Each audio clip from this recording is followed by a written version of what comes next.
नमस्कार शेतकरी मित्रांनो, मी आज मरडव गाव इथे आलेला आहे। किनी राजापासून 3-4 किलोमीटर हे गाव आहे। आज आपण मरडवला आलेला आहे। इथे मी घुगे सरांच्या शेतीमध्ये आलेलो आहे।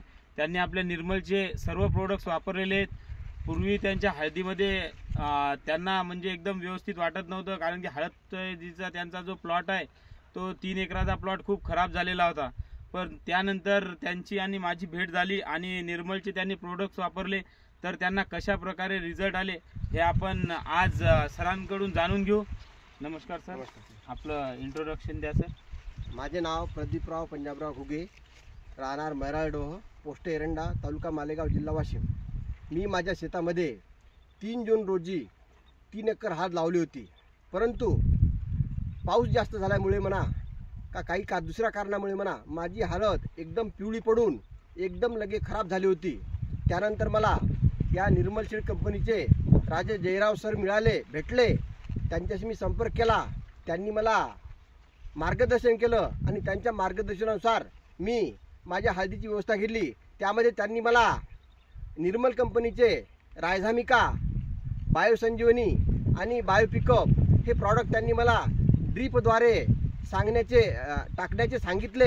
त्यानुसार मी त्या सर्व प्रॉडक्टचा वापर करून त्यांच्या म्हणण्यानुसार सर्व वेळेवर केलं।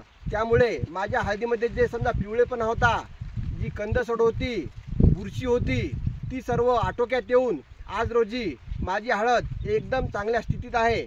तरी मी सर्व शेतकरी बंधूंना विनंती करतो की निर्मल कंपनीचे जे प्रॉडक्ट आहेत, रायझामिका, बायोसंजीवनी आणि जे बायोपिकअप, या सर्वांनी आपल्या शेतीमध्ये, आपल्या हळदीच्या शेतीमध्ये ड्रीपद्वारे वापर करून आपल्या पिकाची गुणवत्ता वाढण्यास नक्कीच मदत होईल, असे मी श्री जयराव साहेब, निर्मल कंपनीचे माणसं त्यांच्या मार्फत तुम्हाला सांगतो। त्याचं कारण मला स्वतःला सुद्धा त्याचा पूर्णपणे अनुभव आलेला आहे। त्यामुळे मी तुम्हाला खात्री देतो की हे प्रॉडक्ट खूप चांगले आहेत।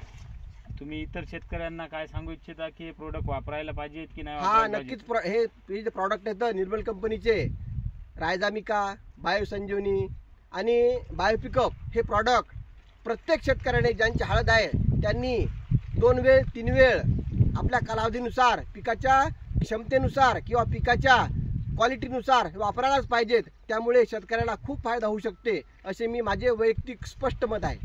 ठीक आहे, धन्यवाद धन्यवाद धन्यवाद। Now the name.